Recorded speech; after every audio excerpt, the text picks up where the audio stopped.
भगवान कृष्ण ने अपने विभूति योग में ये बताया है कि इंद्रियाना मनश्चास्मि, इंद्रियों में मैं मन हूँ, और ये मन का जो देवता है वो इंद्र है। अगर तुम धर्म के पक्ष में हो तो कृष्ण तुम्हारे पक्ष में, अगर तुम सत्य के पक्ष में हो तो कृष्ण तुम्हारे पक्ष में, अगर तुम प्रेम के पक्ष में हो तो कृष्ण तुम्हारे पक्ष में। जब भी तुम कोई श्लोक को पढ़ते हो, किसी अनुवाद को पढ़ते हो, तो उसको पहले से भी पढ़ो और अंत से भी पढ़ो, क्योंकि लॉक अंत से खुलेगा। तुम्हारी बुद्धि प्रॉब्लमेटिक बुद्धि है या तुम्हारी बुद्धि सॉल्यूशन वाली बुद्धि है, इसके ऊपर तुम्हारे जीवन की प्रगति और अधोगति तय होती है। भगवान आगे कहते हैं, किंतु सभी राग द्वेष से मुक्त रहने वाला मनुष्य अपनी इंद्रियों के संयम द्वारा मन को वश करके भगवान की पूर्ण कृपा प्राप्त कर सकता है। अर्जुन बैठे थे कृष्ण के पैरों के पास और दुर्योधन बैठा था कृष्ण के सिर के पास। मतलब पहले ही चॉइस कर लिया था कि कृष्ण के सिर के पास, यानी बुद्धि तत्व के पास बैठा था। इंसान जब जब उसकी बुद्धि का पता नहीं होता है, वो अपने अहंकारवश कैसा बर्ताव करना चाहिए वो पता नहीं चलता। अर्जुन के अंदर कृतज्ञता थी और दुर्योधन के अंदर अहंकार था। दुर्योधन अहंकारवश कृष्ण के सिर के पास बैठा कि ये उठेंगे तो देखेंगे, तो पहली नज़र तो जाएगी, आंखें खुलेगी तो मुझे ही देखेंगे। अर्जुन चरणों के पास बैठा था तो अर्जुन पे दृष्टि गई पहले। तो मन कहीं सुनने में लग जाएगा, कुछ देखने में लग जाएगा, कुछ इसमें लग जाएगा। ये इंद्रियां पूरे दिन तुम्हें व्यस्त कर देती है। ये पंचेंद्रियां करती क्या है? पूरे दिन तुम्हें व्यस्त कर देती है।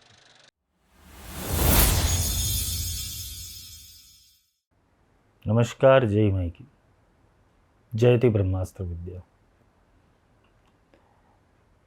गीता का अगला भाग, गीता जो श्रीमद् भगवद गीता का जो पिछला लेक्चर था, उसमें स्थित प्रज्ञ पुरुष के लक्षणों को हमने बताया था। आगे हमें ये समझना है, एक तो थोड़ा इंट्रोडक्शन समझना पड़ेगा, क्योंकि हम जिस विषय को समझना चाहते हैं ये जीवन की, मानव की अभी तक की जो भी जर्नी है मनुष्य की, उसमें बहुत बड़ी घटना है ये। क्योंकि कृष्ण वो महामानव थे और अर्जुन वो भी महामानव था, क्योंकि वो दोनों ही देवता थे। और देवता जब मनुष्य शरीर में आते, मनुष्य शरीर का उपयोग करते हैं, और मनुष्य शरीर के उपयोग करते हुए मनुष्य के मन के द्वारा जो भी घटनाएं चल रही है, तो एक अजागृत अवस्था और एक जागृत अवस्था, ये दोनों के बीच का जो भेद है वही गीता है।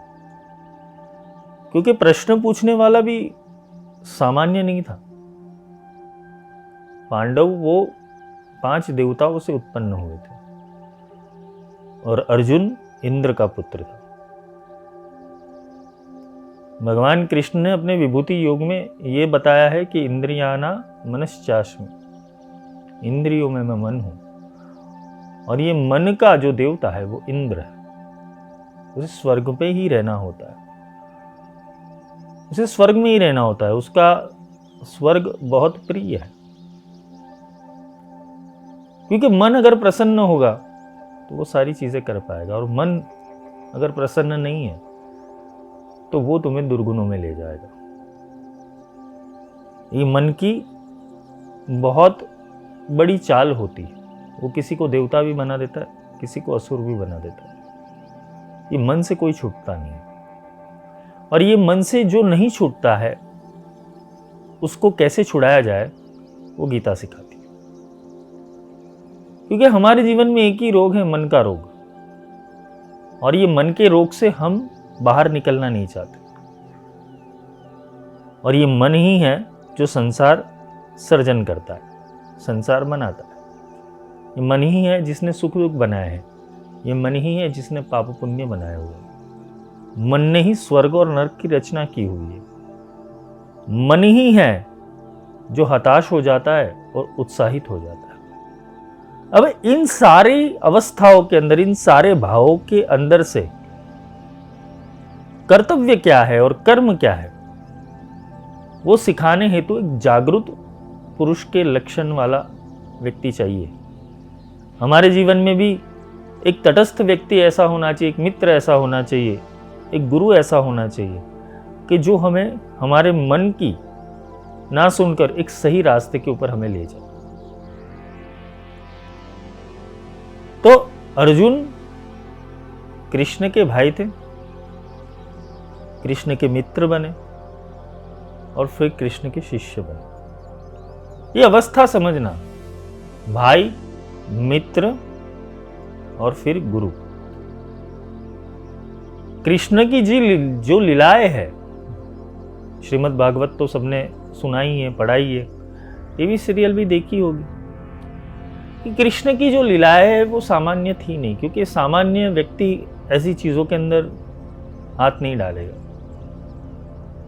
कृष्ण थोड़े अनप्रेडिक्टेबल है और वो अनप्रेडिक्टेबल होने के कारण उनकी जो चीजें हैं वो भी अनप्रेडिक्टेबल है। वो किस समय के ऊपर किस विषय को किस तरीके से खोल देंगे, वो अनुमान लगाना, उसकी भविष्यवाणी करना थोड़ी मूर्खता है, क्योंकि वो हर एक पल जीवन के हर स्तर के अंदर, जीवन के हर पड़ाव के अंदर उन्होंने अपनी चेतना को हमेशा ऊर्ध्वगामी ही रखा।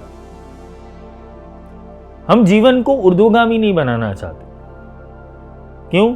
क्योंकि हमारा जीवन संस्कारों से मिला हुआ है, हमारा जीवन प्रोग्रामिंग से मिला हुआ है, हमारा जीवन लालच, लोभ, दुख, सुख, भय, हताशा, इन सब के अंदर से हमें मिला हुआ है।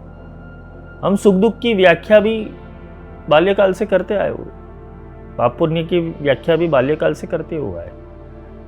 तो भगवान श्री कृष्ण, हमने उनको भगवान मान लिया, हमने उनकी पूजा आराधना शुरू कर दी, 5000 साल हो गए उनको गए हुए, लेकिन आज भी हम उनके अस्तित्व को मानते हैं, आज भी हम उनकी पूजा करते हैं, उनकी आराधना करते हैं, उनका जन्मोत्सव मनाते हैं। परंतु हमें ये समझना चाहिए कि कृष्ण जो तत्व है, कृष्ण शरीर में आए और शरीर में आने के बाद उन्होंने क्या किया। हाँ, तुम लीलाएं करने जाओगे तो तुम्हें लोग पागल समझेंगे और मारेंगे भी सही, पर कृष्ण लीलाओं के कारण नहीं पहचानेंगे, कृष्ण गीता के कारण पहचानेंगे। क्योंकि लीला करने वाले को हर कोई भज रहा है आजकल, और ये कह के भज रहा है कि ये भगवान है। पर हम थोड़ी अलग बुद्धि यूज करें, हम मनुष्य रूप से ही अगर देखने चाहे, क्या मनुष्य के अंदर इतनी चेतना नहीं है कि वो अपने सारे पोर्टल खोल पाए, अपनी सारी चेतनाओं को विकसित कर पाए? क्या एक मानव से महामानव बनने की घटना हम नहीं कर सकते? कर सकते, पर हमने शक्तियों का इतना ही उपयोग किया है कि जितना हम कर सकते, जितना हम सीख सकते, जितना हम अनुभव कर सकते, उतनी ही शक्तियों का हमने उपयोग किया। बाकी सारे प्रोग्रामिंग के अधीन वस्तु है, जिसके कारण हम चाहे तो भी उनके जैसे नहीं बन सकते। किंतु आज के युग के अंदर एक चीज तो संभव है कि उनका ज्ञान का सहारा लेकर, उनके ज्ञान को जीवन में उतारने के बाद उस चेतना तक हमारा अनुसंधान हो जाए, और ये गीता करवाती है। कृष्ण एक मल्टी डायमेंशनल पर्सनालिटी थे, और वो कोई भी चीज अकारण नहीं करते थे। हर लीला के पीछे एक कारण था, हर एक्ट के पीछे एक कारण था, हर वाक्य के पीछे एक कारण था, हर चाल के पीछे एक कारण था। दुर्योधन को नारायणी सेना दे दी, उसके पीछे भी कारण था। शांति प्रस्ताव रखा, उसके पीछे भी कारण था। कर्ण को मिले, उसके पीछे भी कारण था। भीष्म से सुहृद भाव रखा, उसके पीछे भी कारण था। विदुर के घर भाजी भी खाई, उसके पीछे भी कारण था। कृष्ण एक ऐसी पर्सनालिटी है जो अकारण कुछ भी नहीं करते। उनको मैत्री रखना अच्छे से आता था। वो किसी भी पक्ष में अगर खड़े रहते तो उनका विजय श्री निश्चित हो जाता, लेकिन कृष्ण का पक्ष तय था कि वो धर्म के पक्ष में। अगर तुम धर्म के पक्ष में हो तो कृष्ण तुम्हारे पक्ष में, अगर तुम सत्य के पक्ष में हो तो कृष्ण तुम्हारे पक्ष में, अगर तुम प्रेम के पक्ष में हो तो कृष्ण तुम्हारे पक्ष में। ये बात कृष्ण की नहीं हो रही है, बात गीता की हो रही है। पर कृष्ण का कैरेक्टर समझने जैसा है, क्योंकि कृष्ण सोनी अर्जुन केरो साध रिज्यो पूर्वे तो साक्षात, ये दत्तात्रेय की बावनी के अंदर आता है कि वो दृष्टा तत्व खुला, वो साक्षी पुरुष का, वो महामानव का दृष्टा तत्व खुला, वो दृश्य प्रपंच से बाहर थे। और जो दृश्य प्रपंच से बाहर आ जाता है वो दृश्य इधर दृष्टम तद नष्टम, जो नष्ट होने वाले उसके पीछे वो अपने भावों को नहीं बिगाड़ते, उसके पीछे खेद नहीं वो व्यक्त करते, उनके पीछे चिंता व्यक्त नहीं करते। तो कृष्ण की मनोस्थिति यही थी कि जो मरने वाले हैं उनको मैं भी नहीं बचा सकता, वो काल के ग्रास है और जो पैदा हुए उसको नष्ट होना ही है। तो ये भय किस बात का है? अर्जुन भय में था, अर्जुन विषाद में था, और ये भय और विषाद हमें हमारे जीवन में भी घेर लेते।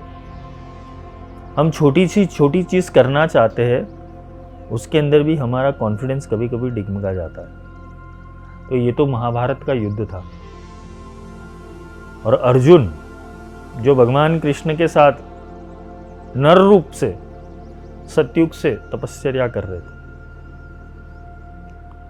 तो वो भी नारायण के साथ तो उतरे, लेकिन नारायण की जागृति हुई, नर की जागृति नहीं हुई। वो नर को नारायण बनाने के लिए उनको गीता कहनी जरूरी थी। इसलिए भगवान कृष्ण ने अर्जुन को ये समझाया कि हे अर्जुन, मेरे और तेरे तो अनेक जन्म हो चुके, मेरे और तेरे अनेक जन्म हो चुके, वो सारे जन्म मुझे याद है, तू भूल गया है। और ये गीता मैंने सूर्य को भी समझाई थी। देखो, आत्मज्ञान तो हर देवता के अंदर समान है। कृष्ण का कहने का मतलब ये नहीं है कि उन्होंने सूर्य देव को जाके आदि काल के अंदर समझाया था, नहीं। कृष्ण के कहने का मतलब ये है कि जो गीता का तत्व है वो परमात्मा रूप से उनको भी, सूर्य को भी वो ज्ञान प्राप्त है। क्योंकि रुद्रों में आदित्य भी, आदित्य नाम का भी एक रुद्र है।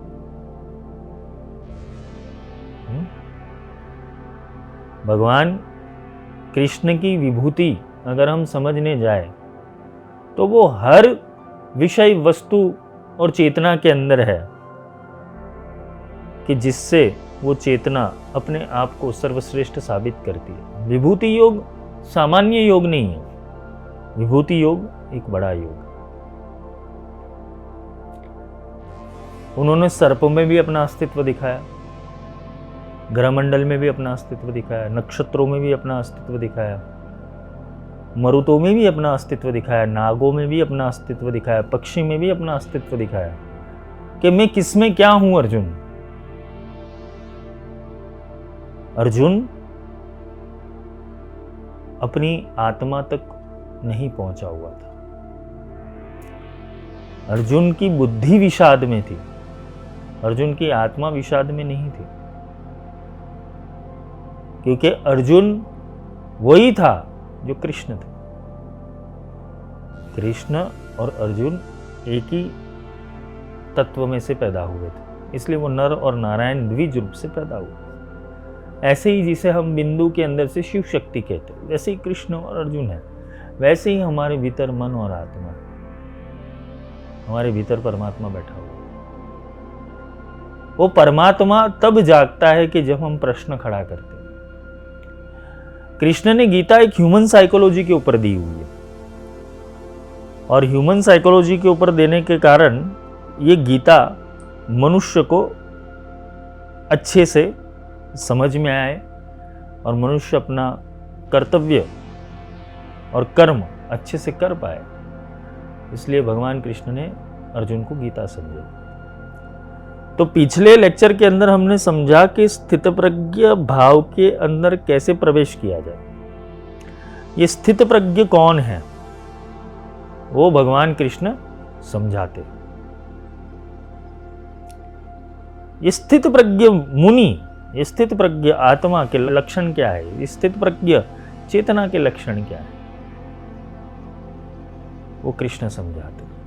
ये इसलिए समझा रहा हूं कि आज के युग के अंदर सबसे बड़ा रोग यही है कि लोग अपने दिखावे के अंदर से, और दिखाव के कारण उनके भीतर जो व्याप्त हुए रोग हैं, मानसिक रोग है, भय, भ्रांति, स्तुति, लज्जा, निंदा, यही का एक बीज अर्जुन के अंदर था जो कृष्ण ने समझाया। और वही बीज कृष्ण मनुष्य के लिए छोड़ के गए कि तुम इतना भी समझ लोगे तो तुम्हारे भीतर नेगेटिविटी और नकारात्मकता कदापि व्याप्त नहीं होगी। पर ये समझेंगे कैसे? वो समझने के लिए हमें अनुवाद नहीं पढ़ना है, हमें उसके गूढ़ रहस्य तक जाना है। क्यों? क्योंकि कृष्ण जिस अवस्था में से बोल रहे, अर्जुन जिस अवस्था में से सुन रहा है, एक हताशा वाला मन और एक जागृत मन, ये दोनों के बीच में संवाद है। क्योंकि कृष्ण जो वाणी बोल रहे थे वो परावाणी थी, गीता वो परावाणी है, वो सीधा उतरी थी, भगवान के मुख से सीधा उतरी थी, और वेद व्यास ने उनको अंकित किया है। ये परावाणी है। तो परावाणी हर कोई इंसान नहीं समझता, समझने वाला भी दिव्य होना चाहिए। इसलिए सामने अर्जुन था, पात्रवान था। क्यों भीम को नहीं मिली, युधिष्ठिर को नहीं मिली, नकुल को नहीं मिली, सहदेव को नहीं मिली, भीष्म को नहीं मिली गीता? क्योंकि अर्जुन योग्य था। क्योंकि अर्जुन के प्रश्न खुद के लिए नहीं थे, पूरे मानव सभ्यता के लिए थे। और ये मानव सभ्यता के लिए इसलिए थे क्योंकि कोई भी इंसान अगर फंस जाता है तो गीता उसको रास्ता दिखाती है। और गीता इस तरीके से रास्ता दिखाती है कि मनुष्य स्थित प्रज्ञ भाव से वो परमात्मा का चिंतन करता हुआ निष्काम कर्म मार्ग के ऊपर चलकर मुक्त हो जाए। तो भगवान कृष्ण, जो पिछला लेक्चर था उसके अंदर जो श्लोक अधूरा रह गया था, हमने जिस शुरुआत की थी वो श्लोक की, क्रोधात् भवति सम्मोह, सम्मोह स्मृति विभ्रम, स्मृति भ्रंशा बुद्धिनाशो, बुद्धिनाशात् प्रणश्यति। तो भगवान कृष्ण यहाँ समझाते हैं कि मनुष्य का पतन का कारण क्या है। समझना, ये एक मनोवैज्ञानिक रीजन है। मनुष्य पतन के रास्ते के ऊपर चला जाता है, अधोगति में चला जाता है, दुर्व्यवहार करता है, दुष्ट व्यवहार करता है।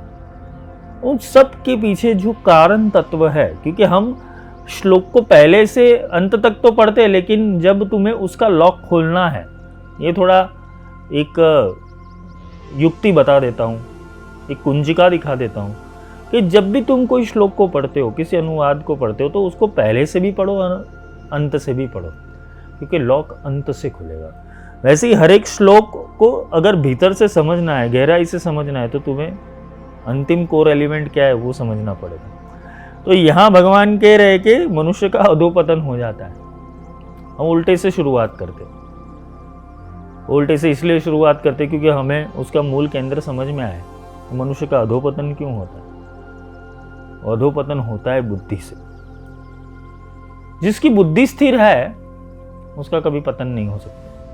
ये बुद्धि से ही सारे भाव चलते हैं, काम, क्रोध, लोभ, मोह, ईर्ष्या, निंदा, राग, द्वेष, ये सारी चीज कहां से चलती है? बुद्धि से। तुम्हारी बुद्धि अगर राइट एक्ट करना सीख गई तो तुम कदापि गलत चीजों में नहीं फंसोगे। इसलिए हम बुद्धि के देवता की प्रथम पूजा करते हैं, गणपति। तो हम गणपति की क्यों पूजा करनी चाहिए? कि बुद्धि के देवता है,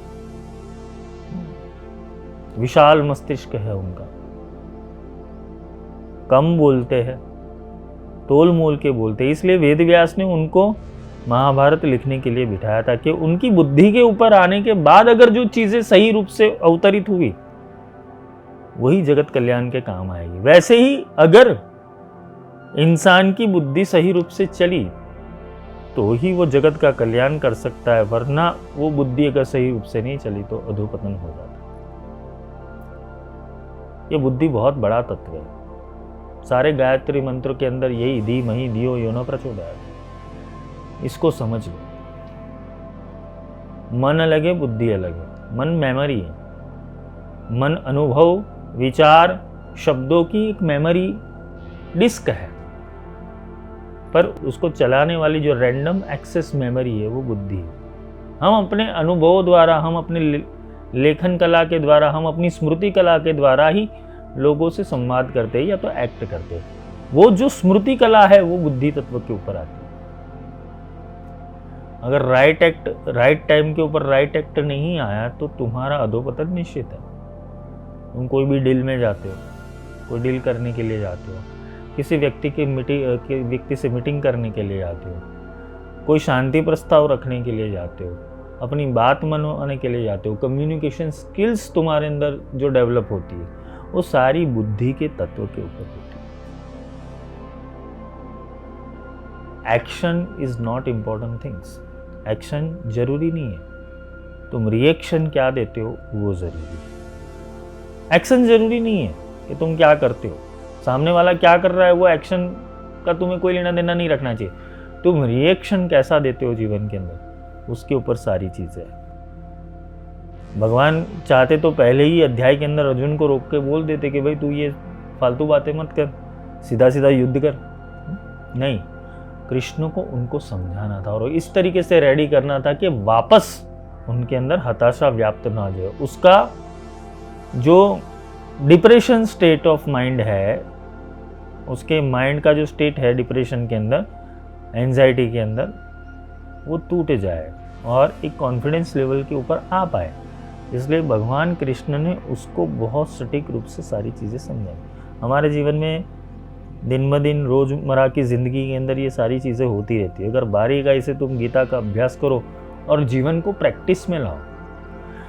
वांचन जरूरी नहीं है, सुनना जरूरी नहीं है, आचरण जरूरी है। अगर तुम जो सीखे हो, जो पढ़े हो, जो शास्त्र समझे हुए, उसका आचरण नहीं कर पा रहे हो जीवन के अंदर, तुम प्रैक्टिस ही नहीं कर रहे हो, तो वो ज्ञान किसी काम का नहीं है। ज्ञानी का पहला लक्षण ये है कि उसके आचरण के अंदर वो सिद्धि हो। आचरण सिद्धि बोलते हैं। क्या बोलना चाहिए, कैसे एक्ट करना चाहिए, कैसे रिएक्ट करना चाहिए। It is a basic discipline. और बेसिक डिसिप्लिन कहाँ से आती है? सारी बुद्धि योग से आती है। अगर तुम्हारा माइंड, इंटेलेक्चुअल माइंड अच्छे से रिप्रेजेंट करता है सारी चीज़ों को, तो तुम बहुत अच्छे जीवन के अंदर अपनी पर्सनालिटी को डेवलप कर सकते हो। शब्द बड़ा बलवान, मैंने 2 लेक्चर किए, शब्द बड़ा बलवान, शब्द महाबलवान। ये शब्दों की गणना को अगर सही रूप से समझ जाओ, शब्दों की व्याख्याओं को समझ जाओ, शब्दों के प्रतिभावों को समझ जाओ, तो तुम्हारा जीवन बहुत सुंदर हो जाएगा। पर हमारी बात ये आती है कि हम जब हमारा जिह्वा का और दिमाग का तार बीच में से कट हो जाता है, तो जिह्वा क्या बोलती है वो दिमाग को भी पता नहीं चलता, और दिमाग क्या कहना चाहते हैं वो जिह्वा को भी पता नहीं चलता। इसलिए हमारा जो द्वंद्व है वो सारा उधर हो जाता है। कुछ कहना कोई और चाहते, तुम समझते कुछ और तुम बोलते कुछ और हो। तो ये तुम्हारा अलाइनमेंट बिठाना है, ये तुम्हारे माइंड, बॉडी और सोल का अलाइनमेंट बिठाना है। उसके लिए गीता का ये जो स्थितप्रज्ञ भाव है वो समझना है। सांख्य योग का अर्थ होता है कि आत्मयोग। भीतर का जो साक्षी है वो साक्षी किस अवस्था में चल रहा है उसे सांख्य कहते हैं। तो भगवान कृष्ण तो साक्षी अवस्था में ही थे, वो 24 घंटे ब्रह्म अवस्था में ही रहते थे। भगवान थे, इसीलिए तो भगवान थे, इसलिए तो वो अर्जुन को समझा पाए, इसलिए तो वो सारी चीजों का हल निकाल पाए। तुम्हारी बुद्धि प्रॉब्लमेटिक बुद्धि है या तुम्हारी बुद्धि सॉल्यूशन वाली बुद्धि है, इसके ऊपर तुम्हारे जीवन की प्रगति और अधोगति तय होती है। अर्जुन की बुद्धि सॉल्यूशन वाली नहीं थी, अर्जुन की बुद्धि प्रॉब्लम वाली थी, क्योंकि उसको जब सॉल्यूशन मिल रहा है कि भाई युद्ध निश्चित हो गया, फिर भी उसके बुद्धि के अंदर प्रॉब्लम आया कि अब मैं नहीं लड़ना चाहता, नहीं अपन युद्ध करना नहीं चाहते। भगवान को उसको सॉल्यूशन देना पड़ा कि भाई तू सीखता जा। इसलिए 18 अध्याय भगवान ने किए। वो चाहते तो बोल देते कि भाई तू साइड पे हट जा, मैं लड़ लेता हूँ तेरी जगह के ऊपर। नहीं, भगवान ने जिसका कर्म जो था वो समझाया। वो दुर्योधन को भी अपना कर्म समझाने गए थे, लेकिन दुर्योधन माना नहीं। 5 गांव जितनी ज़मीन भी नहीं दी, बोले 1 तिनका जितना ज़मीन नहीं दूंगा। वो दुर्बुद्धि था, उसको रिएक्ट करना नहीं है। अगर भगवान कृष्ण इतना बुद्धि और चेतना से सर्वोपरि जो साक्षी पुरुष है, अगर वो तुम्हारे सामने आया तो तुम्हें थोड़ी बहुत चीज़ें छोड़ देनी चाहिए थी। उसने खामखा दुश्मनी ले ली। कभी कभी इंसान अहंकारवश दुश्मनी मोड़ लेता है। तुम्हारे मित्र भी कैसे बनते और तुम्हारे दुश्मन भी कैसे बनते, वो तुम्हारी बुद्धि के ऊपर निर्भर करता है। तुम किसी को मित्र भी बना रहे हो तो वो भी तुम्हारी बुद्धि के अनुसार बनते हैं, और तुम्हारे शत्रु भी बनते वो तुम्हारी बुद्धि अनुसार बनते हैं। तो शत्रु भी अगर तुम्हें चॉइस करना है तो बुद्धि बड़ी कर देना, तो अच्छे शत्रु मिलेंगे। बगलामुखी के अंदर आता है, बगलामुखी जो तत्व है पूरा शत्रु मर्दन तत्व है। भगवान श्री कृष्ण ने महाविद्या बगलामुखी की साधना की थी और पांडवों को भी करवाई थी। जो नलखेड़ा के अंदर अभी जो माँ बगलामुखी प्रतिष्ठित है, भगवान श्री कृष्ण द्वारा अवतरण करवाया था। तो क्यों बगलामुखी तत्व अवतरण का? क्योंकि शत्रु का मर्दन करना था। क्योंकि सामान्य शत्रु नहीं थे, सारे महारथी थे। कर्ण जैसा योद्धा जिसके पास सारे दिव्यास्त्र थे, भीष्म जैसा योद्धा जिसको वरदान थे, अश्वत्थामा जिसके पास इतना सारा बल था, इतना सारा दिव्य ज्ञान था, गुरु द्रोणाचार्य जो पांडवों के भी गुरु थे, कौरवों के भी गुरु थे। अभी सोचो ऐसी सेना के सामने तो इंसान के पैर कांप ही जाए। किंतु कृष्ण जैसी बुद्धि वाला पुरुष वहां वो सारी चीजों को मोड़ देता है। कृष्ण को तैयार करना था अर्जुन को, कि लड़ाई के लिए ही तैयार करना था। ज्ञान था, अर्जुन के पास दिव्यास्त्रों का भी ज्ञान था, अर्जुन के पास शिक्षा का भी ज्ञान था, कौन सा बाण किस समय के ऊपर चला, वो सारा ज्ञान था। लेकिन वो अपना ज्ञान ही भूल गया। क्यों? मन हताशा में आ गया। बुद्धि सोचने के ऊपर मजबूर हो गई कि युद्ध करने से मुझे लाभ क्या है। तो हमारी बुद्धि भी कभी ना कभी यहाँ बिगड़ जाती। हम जब निर्णय करने जाते हैं जीवन का, तो हमारी बुद्धि बिगड़ जाती, लड़खड़ा जाती है। क्यों? क्योंकि हमें सही सेंस नहीं है। इसलिए गुरु के ज्ञान की जरूरत है। तब जाके ऐसा सलाहकार जीवन के अंदर होना चाहिए कि जो तुम्हें सही पथ प्रदर्शन कर पाए। तो कृष्ण यहां पर समझाता है कि ये जो मनुष्य का सर्वनाश हो जाता है, वो सर्वनाश किस रूप से होता है, अधोपतन किस रूप से होता है, तो वो उसका तत्व बुद्धि है। तो बुद्धि से पहले क्या होता है? बुद्धि से पहले स्मरण शक्ति, यानी तुम्हारी मेमोरी डिस्टर्ब हो जाती है। तुम्हारा मन डिस्टर्ब है तो तुम्हारी बुद्धि ऑटोमेटिकली डिस्टर्ब हो जाएगी। ये भी समझना, ये उल्टा समझ रहे हैं हम इस श्लोक को, कि अगर तुम्हारी बुद्धि डिस्टर्ब है उसका मतलब तुम्हारा मन डिस्टर्ब है, और तुम्हारा मन डिस्टर्ब है उसका मतलब कि तुम किसी मोहवश किसी कार्य को कर रहे हो। अगर तुम्हारे कार्य के अंदर किसी भी प्रकार का मोह ही नहीं है, कोई कार्य तुम इसलिए कर रहे हो कि कर रहे हो, इससे लाभ और हानि की तुम चिंता नहीं कर रहे हो, तो तुम्हारा कार्य वेस्ट हो जाएगा। यही कॉन्फिडेंस लेवल लाना है, बीच में आना है, स्थिर बुद्धि वाला बनना है। तो कैसे होगा? भगवान कह रहे हैं कि क्रोध से अत्यंत पूर्ण मोह उत्पन्न होता है। मतलब कि क्रोध से पूर्व मोह की उत्पत्ति होती है। मोह से ही क्रोध की उत्पत्ति होती है, क्योंकि मोह पूरा नहीं होता तो क्रोध की उत्पत्ति होती है। मोह के कारण अगर हमारा मन मोह के अंदर है, मोह के बंधनों के अंदर है, तो हमारी मेमोरी लॉस रहती है। हम अपना सही और गलत विज्ञान भी भूल जाते, ज्ञान भी भूल जाते, क्षीर निर्विवेक भी भूल जाते, स्थिरता भी भूल जाते हैं। और स्थिरता भूल जाने के ऊपर हमारी जो मेमोरी होती है, स्मरण शक्ति होती है, वो भी भूल जाते। हनुमान जी को एक बार श्राप मिला था। हनुमान जी बहुत पराक्रमी थे। जामवंत के बचन सुहाए, सुनी हनुमंत हृदय अति भाए। और जामवंत जी को, क्योंकि जामवंत जी एक सिद्ध पुरुष थे, वो 60 चिरंजीवी में से एक है, और 60 चिरंजीवी में से एक होने के कारण उन्होंने हनुमान जी को जागृत करवाया, क्योंकि वो खुद चिरंजीवी है, इसलिए चिरंजीवी को जागृत करवाया। एक चिरंजीवी ही चिरंजीवी को जागृत करवा सकता है। क्यों? उनको श्राप मिला था कि तुम आज से तुम्हारी जितनी भी शक्तियां वो तुम भूल जाओगे, क्योंकि बहुत पराक्रम किया हनुमान जी ने बचपन में। तो ऋषि ने उनकी शक्तियों को बांध लिया था। सोचो, मेमोरी के अंदर श्राप भी काम करता है, मेमोरी के अंदर आशीर्वाद भी काम करता है। पर तुम जिस बंधनों के अंदर तुम फंस गए हो, जैसे अर्जुन अपने ज्ञान को, अपनी शिक्षा को, अपनी विद्या को कुछ समय के लिए भूल गया था, वो जगाने के लिए कृष्ण को उसका जो ह्यूमन सेंस वाला जो माइंड था उसको जगाने की बहुत जरूरत पड़ गई। उसको मन के स्तर के ऊपर समझाना पड़ा कि हे अर्जुन, स्थिर भाव वाला बन, स्थित प्रज्ञ बन। तो कैसे बनना है? तो कि ये मोह के कारण ही क्रोध की उत्पत्ति होती है, और मोह व स्मरण शक्ति नाश हो जाती है, और ये स्मरण शक्ति के नाश हो जाने के बाद बुद्धि का नाश हो जाता है, और बुद्धि के नाश होने के बाद मनुष्य का सर्वनाश हो जाता है।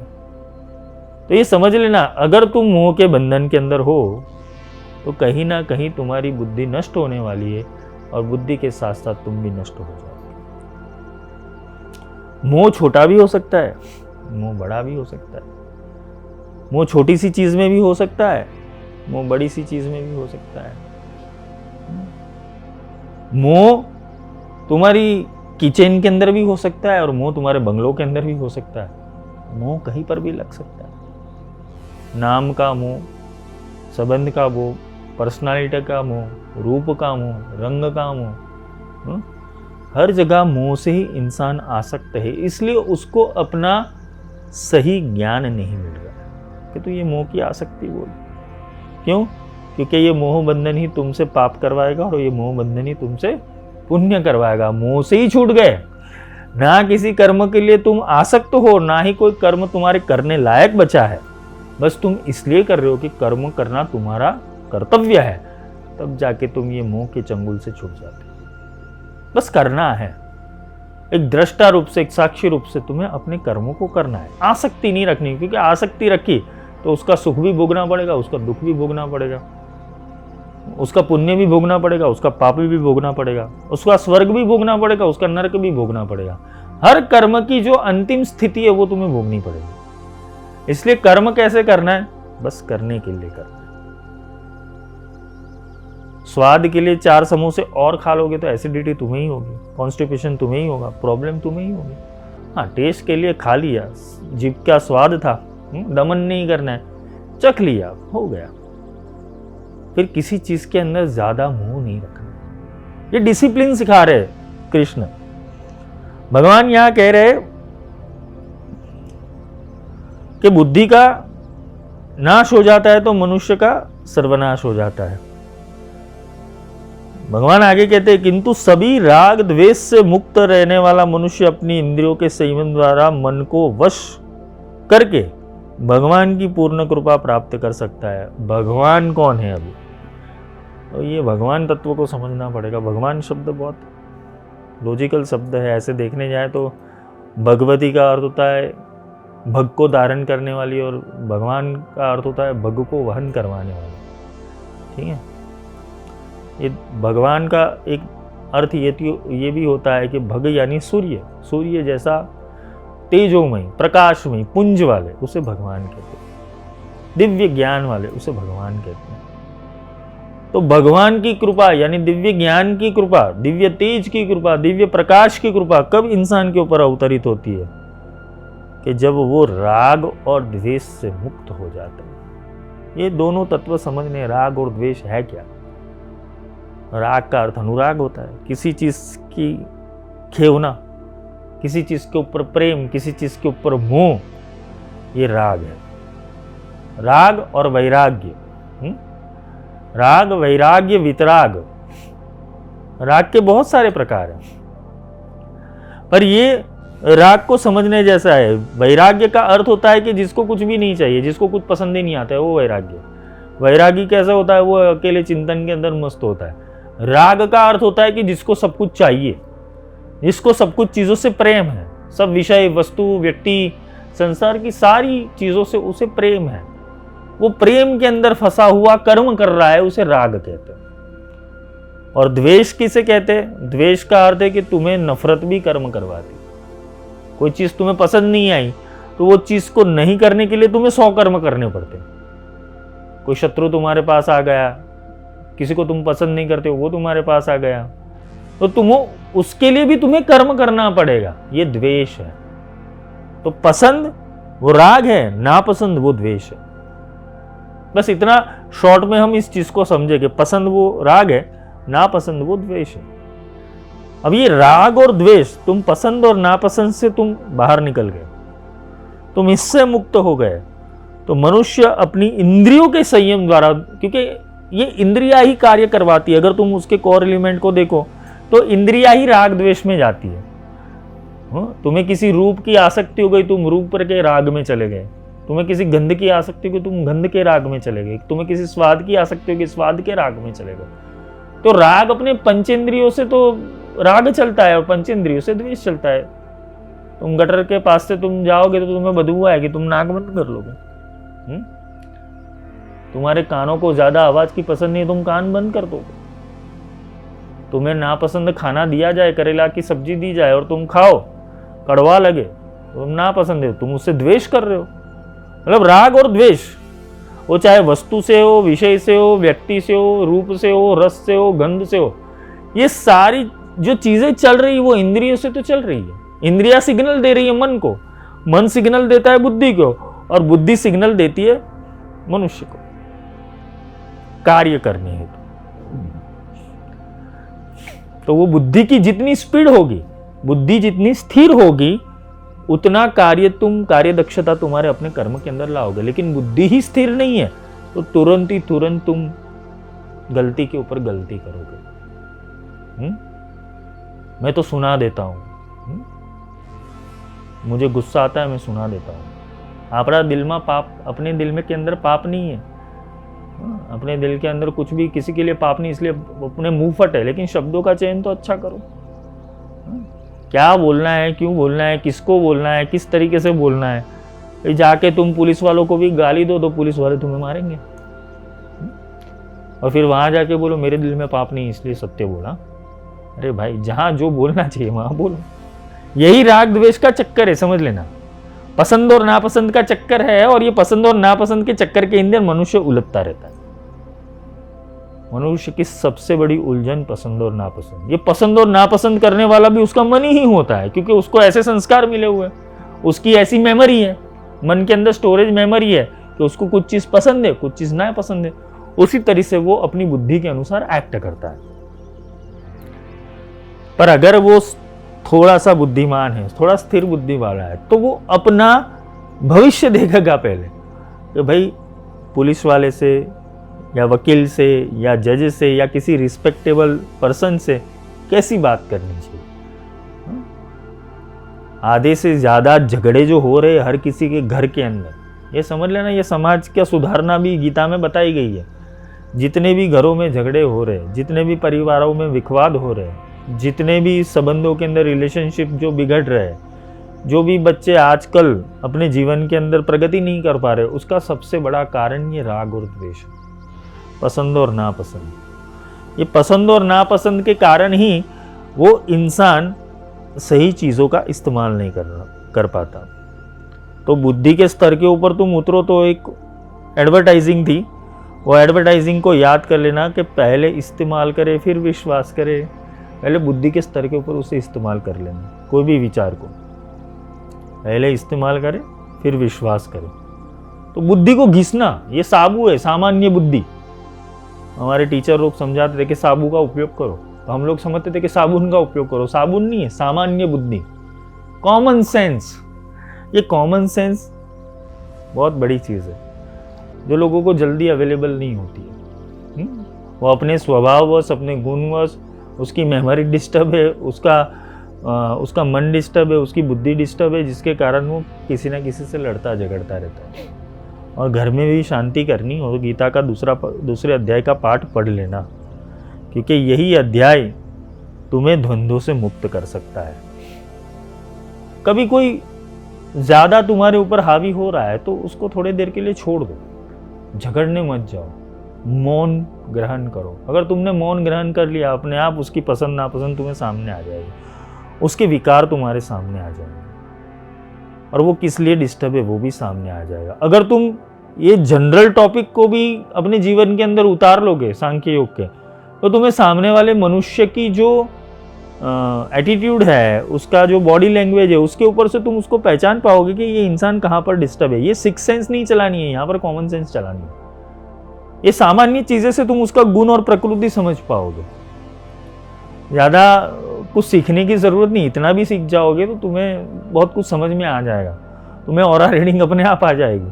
तो भगवान कह रहे हैं कि ये राग और द्वेष से मुक्त रहने वाला मनुष्य अपनी इंद्रियों के संयम द्वारा मन को वश करके भगवान की पूर्ण कृपा को प्राप्त करता है। मतलब जो ये पसंद नापसंद को छोड़ देता है, राग और द्वेष से मुक्त हो जाए, इंद्रियों को संयम कर लेता है, उसको क्या खाना चाहिए, क्या पहनना चाहिए, कैसे रहना चाहिए, कैसे उठना चाहिए, कैसे बैठना चाहिए, क्या सुनना चाहिए, क्या देखना चाहिए, वो जब उसके कंट्रोल में आ जाता है तो वो भगवान की कृपा अवश्य प्राप्त करे, क्योंकि बुद्धि कंट्रोल में आ गई। और बुद्धि कंट्रोल में आ गई तो अपने आप सत्यम परम धीमहि वो सत्य तुम्हारे ऊपर आने के लिए तैयार हो जाए। आधे से ज्यादा मनुष्य की जो प्रजाति है दुनिया के अंदर, वो ये धीमहि तत्व तक पहुंचती ही नहीं है। और ये धीमहि तत्व के ऊपर ना पहुंचने के कारण उसकी बुद्धि का विकास नहीं हो पा रहा है। इसलिए हम सामान्य चीजों के अंदर बहुत डिस्टर्ब है। संसार की चीजें, संसार के लोग, रिश्तेदार, मित्र, ऊर्जा, आसपास के वर्तुल, हम इसलिए डिस्टर्ब है क्योंकि हम ये छोटी सी चीजों को अपने जीवन में अप्लाई नहीं किए। पसंद नापसंद को छोड़ना शुरू कर दो, मजा आ जाएगा जीवन में। और भगवान की कृपा प्राप्त होने के बाद क्या होता है? इस प्रकार भगवान की कृपा प्राप्त होने से संपूर्ण दुखों का अंत हो जाता है। अब जब तुम्हारी पसंद और नापसंदी चली गई, राग और द्वेष ही चले गए, इंद्रियों के विषय ही चले गए, तो तुम भगवान की कृपा प्राप्त होने के जिसके कारण दुख उत्पन्न होते हैं, किसी को राग से दुख उत्पन्न होता है, किसी को द्वेष से दुख उत्पन्न होता है, हाँ? किसी कोई चीजों को प्रेमवश वो दुख को भोगता है, सुख को भोगता है, या किसी को नफरतवश सुख और दुख को भोगता है। किसी के शत्रु मर जाए तो वो हर्षित हो जाता है। जैसे दुर्योधन जब पांडवों की सेना में प्रहार करता था तो हर्षित हो जाता था। रावण किसी पे प्रहार करता तो वो हर्षित होता, शत्रु को दमन के अंदर भी वो हर्षित हो जाता था। जबकि राम के अंदर करुणा थी। जब रावण मरा तो लक्ष्मण को बोला कि जाके एक राजा ने जो नीति शास्त्र सिखाया वो सीख के आओ। रावण भी पंडित था। लक्ष्मण जी पहले उनके सिर के पास गए। रावण ने बोला पहले कहाँ खड़ा रहना चाहिए, वो विवेक सीख के आओ। तो वो वापस भगवान राम के पास गए और भगवान राम ने समझाया कि उसके पैरों के पास खड़े रहो। क्योंकि तुम जब किसी चीज को अर्जित करते हो, अर्जन करना चाहते हो, किसी चीज को प्राप्त करना चाहते हो, तो उनके समर्पण भाव में रहो। यही चीज दुर्योधन के साथ हुई थी। अर्जुन बैठे थे कृष्ण के पैरों के पास और दुर्योधन बैठे था कृष्ण के सिर के पास। मतलब पहले ही चॉइस कर लिया था कि कृष्ण के सिर के पास, यानी बुद्धि तत्व के पास बैठा था। इंसान जब बहुत उसको जब उसकी बुद्धि का पता नहीं होता है, वो अपने अहंकारवश कैसा वर्ताव करना चाहिए वो पता नहीं चलता। तो अर्जुन के अंदर कृतज्ञता थी और दुर्योधन के अंदर अहंकार था। दुर्योधन अहंकारवश कृष्ण के सिर के पास बैठा कि ये उठेंगे तो देखेंगे, पहली नजर तो जाएगी, आंखें खुलेगी तो मुझे ही देखेंगे। तो भगवान भगवान होते। अर्जुन चरणों के पास बैठा था तो अर्जुन पे दृष्टि गई पहले, और पहले दुर्योधन को चॉइस करने को बोला कि मैं पहले आया हूं, आप मुझे बताएं। वहां महाभारत का निर्णय हो गया था। तो महाभारत कौन जीतने वाला था, क्योंकि कृष्ण जिस पक्ष में थे वही पक्ष जीतने वाला था। तो एक अहंकार है और एक समर्पण है। जो समर्पित बुद्धि से चलता है उसके सारे काम भगवान बना देता है, और जो अहंकार युक्त बुद्धि से चलता है उसको मिला हुआ भी वो बिगाड़ देता है। क्योंकि अहंकार ऐसा तत्व है कि अगर अपने पे आ गया तो वो तुम्हारी सिद्धि को भी छीन लेगा, तुम्हारे तप को भी छीन लेगा। असुरों के अंदर था क्या? अहंकार। और देवताओं के अंदर क्या था? आलस्य। इसलिए बार बार स्वर्ग के ऊपर आक्रमण होता, देव देव आलसी पुकार। कि देवताओं के अंदर भी आलस्य हो जाता है तो तमस गुण अतिक्रमण कर जाता है। सत्व जब तुम्हारे अंदर आलस्य में चला जाता है, तुम्हारी सूझबूझ वाली बुद्धि, तुम्हारी स्थिर बुद्धि अगर आलस्य के अंदर चली गई तो तमस उसके ऊपर आक्रमण कर देता है। यही देवासुर संग्राम है जो हमारे भीतर रोज होता है। ये समुद्र बंधन हमारे अंदर रोज होता है। सद्गुणों और दुर्गुणों के बीच में रोज वो नाग कुंडलिनी को खींचा जाता है, सर्पों को खींचा जाता है। वो मंदराचल और कुल नहीं, वो मेरू पर्वत और कुछ नहीं, हमारा मेरू दंड है जिसमें ईड़ा और पिंगला चलती रहती है, घर्षण होता रहता है। कभी हमारी ये नाड़ी चलती है, कभी हमारी ये नाड़ी चलती है। कभी हम सूर्य नाड़ी में होता है देव प्रधान होते, कभी हम चंद्र नाड़ी में होते तो दैत्य प्रधान होते। और बीच में ब्रह्मा बैठे हुए हैं सुषुम्ना नाड़ी के ऊपर। तो ब्रह्मा क्या है? ब्रह्म तत्व है, और बीच में कछुआ है नीचे, वो पर्वत के नीचे। कछुआ किसका प्रतीक है? वो इंद्रिय निग्रह का प्रतीक है। जब तुम्हें समुद्र मंथन साधना में करना है तो तुम्हें इंद्रिय निग्रह करके कछुए की तरह अपने अंगों को समेटकर अंदर बैठना और मेरुदंड पे होती हुई घटना को, यह हठयोग प्रणालिका के अंदर आता है कि मेरुदंड के होती हुई घटनाओं को योग शरीर के अंदर देखना पड़ेगा। ये समुद्र मंथन भी हमारे भीतर ही होता है। उसके ऊपर श्री सूक्त के अंदर लेक्चर बनाया हुआ है समुद्र मंथन रहस्य, वो सुन लेना, आपको उसका पूरा रहस्य मिल जाएगा। तो भगवान की कृपा प्राप्त करने से संपूर्ण दुखों का अंत हो जाता है। तब उस प्रसन्न चित्त मन वाले मनुष्य की बुद्धि शीघ्र ही परमात्मा में पूर्ण रूप से स्थिर हो जाती है।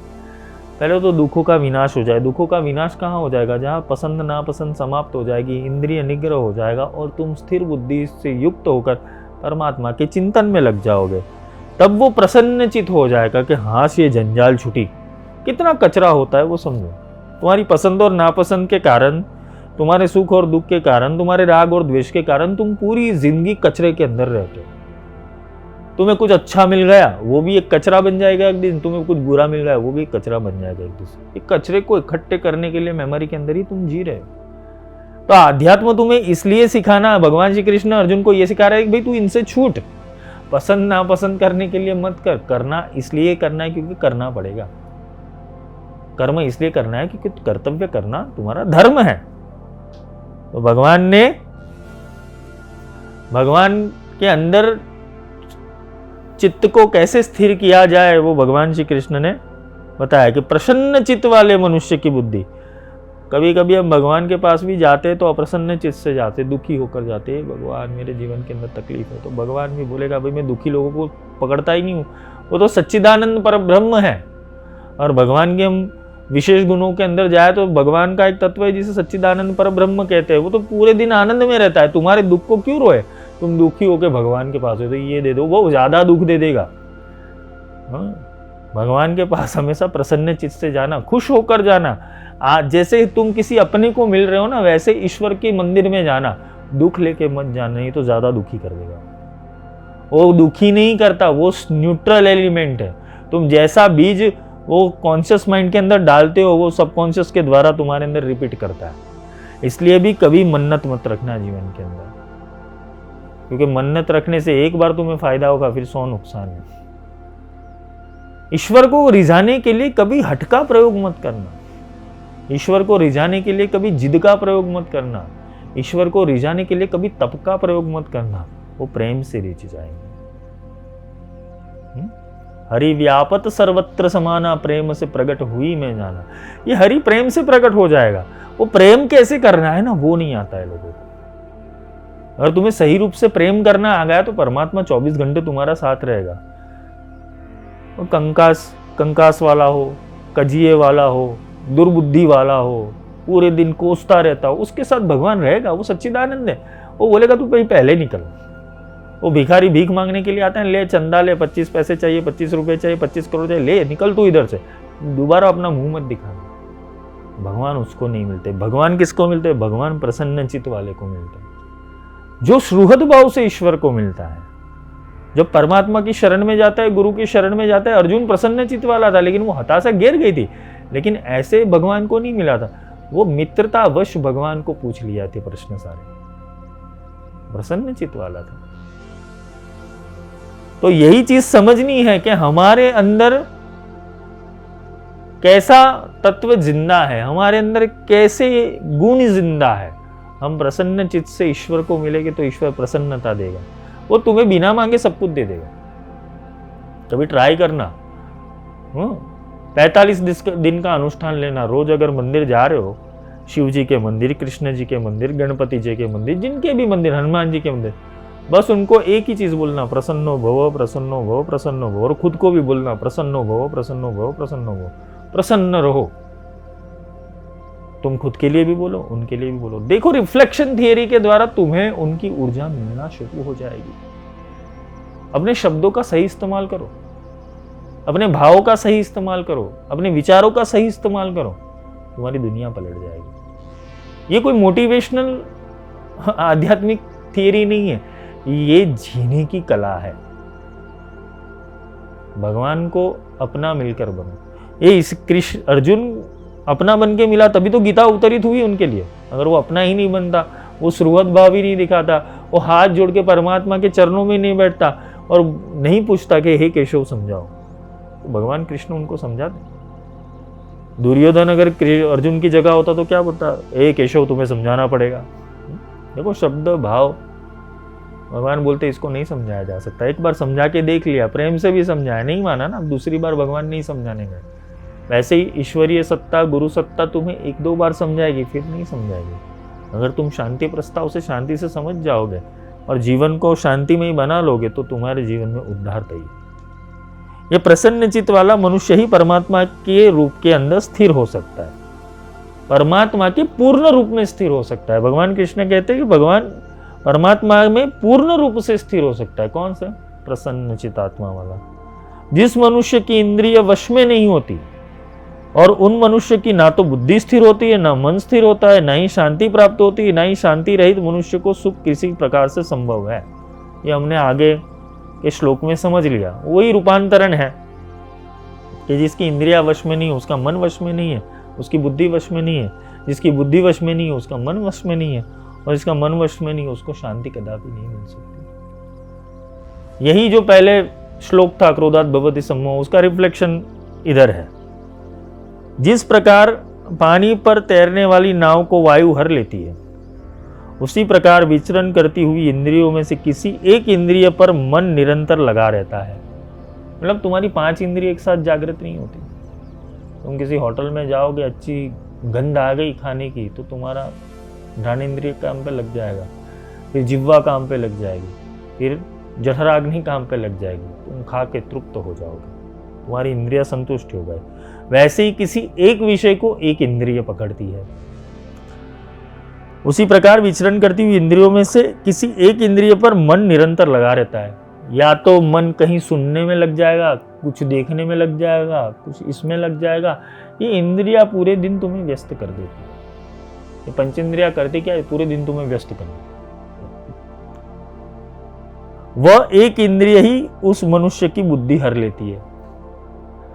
मतलब जिस इंद्रिय के प्रति इंसान को आसक्ति होगी, किसी को रूप के अंदर आसक्ति हो, पूरे दिन आईना देखता रह जाएगा, मैं कितना सुंदर लगता हूँ, चश्मे लगाएगा, अच्छे कपड़े पहनेगा, अपने आप को स्मार्ट गिनेगा। किसी को खाने का शौक है, वो पूरे दिन रसोई घर में मिलेगा, आज ये बना लूँ, आज वो बना लूँ। ये आसक्ति, किसी एक इंद्रिय की आसक्ति निरंतर मनुष्य के साथ चलती रहती है। किसी को घूमने में आसक्ति है, किसी को भोग विलास में आसक्ति है। तो एक इंद्रिय हमेशा मनुष्य के मन को पकड़ के रखती है, और वही इंद्रिय उसका बुद्धि हर लेती है। जिसको जिस इंद्रिय से आसक्ति हो गई, वही इंद्रिय उसका बुद्धि हर लेती है। इसलिए प्राण जो होते हैं जब जाते हैं शरीर में से, तो कभी आंखों से जाते हैं, कभी कान से जाते हैं, कभी मुख से जाते हैं, कभी लिंग से जाते, कभी गुदाद्वार से जाते हैं, कभी नाभि से जाते, कभी कपोल यहाँ सहस्त्रार से जाते, कभी आज्ञा चक्र से जाते। जिसकी जिस मनोभाव के अंदर, इंद्रियों के अंदर स्थिरता रही, उस वहां से निकल जाएगा। कभी आंखों से जलती तो आंखें ऐसे हो जाती है इंसान की जाते समय, कोई कान में से वायु, प्राण वायु निकल जाता है। मतलब ये आत्मा के योग के विज्ञान के अंदर, आत्मा रहस्य के अंदर मैंने समझाया हुआ है कि मनुष्य के प्राण कहाँ कहाँ से जाते हैं। तो इंद्रिय की किसी एक की आसक्ति बनी रहती है। इसलिए जब 13वां होता है, जब रसोई बनाई जाती है, तो 56 भोग उनको जो जो पसंद होता है वो बनाया जाता है। क्यों? आसक्ति नहीं रहे। और जिसने जीते जी आसक्ति नहीं छोड़ो, मरने के बाद कैसे छोड़ पाएगा? ये प्रैक्टिकल चीजें हैं, भगवान कृष्ण प्रैक्टिकल चीजें समझा रहे हैं। तो एक इंद्रिय उस मनुष्य की बुद्धि को हर लेती है। हे महाभाव, जिसकी इंद्रियां अपने अपने विषयों में सभी प्रकार से विरक्त होकर उसके वश में रहती है, उस मनुष्य की बुद्धि स्थिर है। मतलब कान है तो सुनेंगे जरूर, आंख है तो देखेगी जरूर, जिह्वा है तो खाएगी जरूर, नाक है तो सूंघेगा जरूर, कर्मेंद्रिया है तो चलेगा जरूर, लेकिन उसके अंदर आसक्ति नहीं रहेगी। वो कानों को खुली छूट नहीं देगा, आंखों को खुली छूट नहीं देगा, जिह्वा को खुली छूट नहीं देगा, चलने फिरने घूमने के अंदर खुली छूट नहीं देगा। वो इंद्रियों के ऊपर अनुशासनबद्ध चलेगा। और यही अनुशासनबद्धता उसकी बुद्धि को स्थिर करती है। इसे डिसिप्लिन कहते हैं हमारी भाषा में। क्या करना चाहिए क्या नहीं करना चाहिए उसका विवेक प्रकट हो जाना, इसे ही विनायक तत्व कहते हैं, इसे ही गणपति तत्व कहते हैं। वो स्थिरता आ जानी। सभी प्राणियों के लिए रात्रि के समान है, वह बुद्धि योग में स्थित मनुष्य के लिए जागने का समय है, और जो समस्त प्राणियों के लिए जागने का समय होता है वो स्थित प्रज्ञ मुनि के लिए वह रात्रि का समय होता है।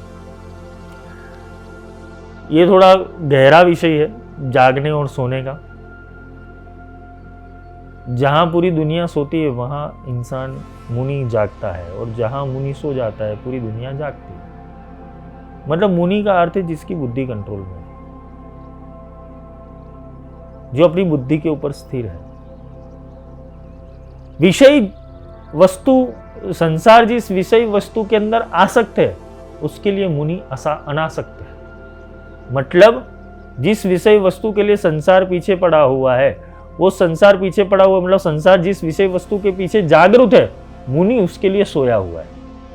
ये समझना ये श्लोक को, ये जागना और सोना क्या है। केशव अर्जुन ने पूछा था कि मुनि सो रहा है दुनिया जाग रही है, और मुनि जाग रहा है तो दुनिया सो रही है। इसको मतलब क्या है, विषय का वस्तु है कि जिस विषयों के प्रति संसार जागा हुआ है, खाने पीने उठने बैठने दौड़ने इकट्ठा करने के लिए, राग द्वेष के अंदर, अपने इंद्रियों की तृप्ति के लिए जो भी संसार भाग रहा है, उस विषयों के लिए मुनि सोया हुआ है।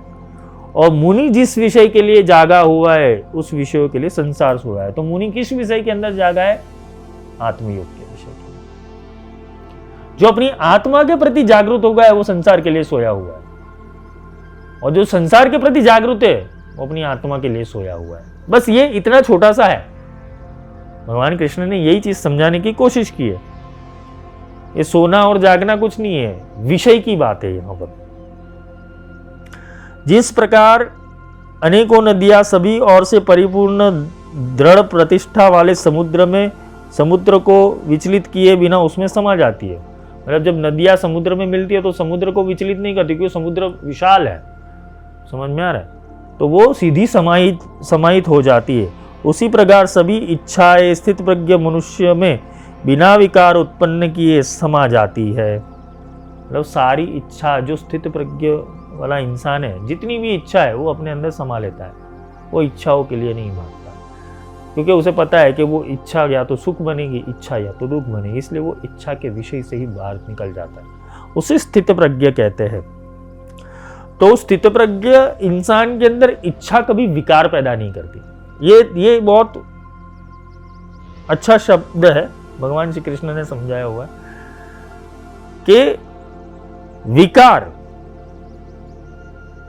वो स्थित प्रज्ञ इंसान के अंदर विषयों को जन्म नहीं दे सकती। जिस विषय से विकार उत्पन्न हुआ है वो स्थित प्रज्ञ इंसान के अंदर वो विषय विकार पैदा नहीं करेंगे। मतलब आएगा जरूर, काम भी आएगा, क्रोध भी आएगा, लोभ भी आएगा, मोह भी आएगा, इच्छा भी आएगी, लेकिन उसके अंदर उसका विकार और आसक्ति पैदा नहीं कर पाएगी। वो स्थित प्रज्ञ का लक्षण है। हाँ, ये बहुत थोड़ी वाणी कॉम्प्लिकेटेड लगे, लेकिन समझ जाओगे कि वो विषय विकार नहीं पैदा करेगा। मतलब वो खाएगा जरूर, वो समोसा भी खाएगा, चाइनीज भी खाएगा, पिज्जा भी खाएगा, अच्छी मूवी भी देखेगा, अच्छी खूबसूरती भी देखेगा, लेकिन आसक्ति नहीं बांधेगा। वो सारी चीजें बेस्ट करेगा लेकिन आसक्ति में नहीं फंसेगा। तो उसे भगवान कहते हैं कि स्थित प्रज्ञ मनुष्य बिना विकार उत्पन्न किए वो सारी उसमें समा जाती है, सारी इच्छा उसमें समा जाती है, वो सारी इच्छाओं को पूर्ण भी करता है। स्थित प्रज्ञ का इंसान का वो अर्थ नहीं है कि जो अपनी इच्छाओं को पूर्ति, उसकी सारी इच्छाएं पूर्ण हो जाती है। ये तो यहाँ पर ये कि जो स्थित प्रज्ञ बन जाता है तो उसकी इच्छा तो मल्टीपल फंक्शन के अंदर पैदा भी होती है और पूरी भी हो जाती है, क्योंकि बुद्धि स्थिर होगी। और जिसकी बुद्धि स्थिर हो गई उनका गणपति तत्व स्थिर हो गया। गणपति तत्व स्थिर हो गया मतलब गणपति तो कलो चंडी विनायक हो। कलयुग के अंदर शक्ति और विनायक ये दो ही तत्व है कि जो सर्व देने में समर्थ है। तो ये स्थित प्रज्ञ भाव जब सिद्ध हो जाता है और विषयों से तुम्हारी मुक्ति हो जाती है, इच्छाओं से मुक्ति, वो सारी इच्छा स्थित प्रज्ञ वाले इंसान के अंदर समा जाती, उसमें विकार उत्पन्न नहीं करती। वही मनुष्य परम शांति को प्राप्त होता है। मतलब ऐसे बहुत सारे योगी पुरुष हो गए, राजा हो गए, जो इन सब से मुक्त थे। जैसे राजा जनक विदेही, जिन्होंने अष्टावक्र जी ने उनको ज्ञान दिया था। भगवान श्री कृष्ण इतना सारा राजवैभव लेने के बाद भी वो ज्ञानी बने, उत्तम पुरुष बने। तो ज्ञान ऐसा नहीं है कि वो झोपड़ी में मिलेगा, किसी पर्वत की उस पे मिलेगा, जंगल में मिलेगा। ज्ञान कोई बोलते हैं ना कि धोती पहनने वाला या तो माला जटा पहनने वाला वो ज्ञान नहीं होता। ज्ञान का अर्थ होता है कि तुम सर्वसमर्थ होने के बावजूद भी अंदर से साफ रहो। तुम्हारे पास सारा ऐश्वर्य अपने आप आ जाएगा, सारे ऐश्वर्यों के अंदर रहते हुए भी अपने विदेही तत्व से जुड़े हुए हो। अंदर के स्थित प्रज्ञ मुनि के साथ तुम एक होकर चल रहे हो, उसे वैभव कहते हैं। इसे ही महालक्ष्मी की स्थापना कहते हैं, इसे ही महालक्ष्मी तत्व कहते हैं। क्यों? क्योंकि महालक्ष्मी, ज्ञान लक्ष्मी, धन लक्ष्मी उनके साथ रहती है जो स्थित प्रज्ञ है। इसलिए हम भगवान गणेश के साथ माँ लक्ष्मी की पूजा करते हैं। जिसके पास बुद्धि है उसके पास लक्ष्मी जरूर आएगी, लेकिन जिसके पास लक्ष्मी है उसके पास बुद्धि आने जरूरी नहीं है। हा? लक्ष्मी से बुद्धि को नहीं खरीद सकते, बुद्धि से लक्ष्मी आ सकती है। सरस्वती से लक्ष्मी आ सकती है, लक्ष्मी से सरस्वती नहीं आ सकती। तो भगवान कृष्ण आगे जो कहना चाहते हैं, वही मनुष्य परम शांति को प्राप्त होता है, न कि इंद्रिय सुख को चाहने वाला। जो इंद्रियों का सुख चाहता है वो परम शांति को प्राप्त नहीं कर सकता है।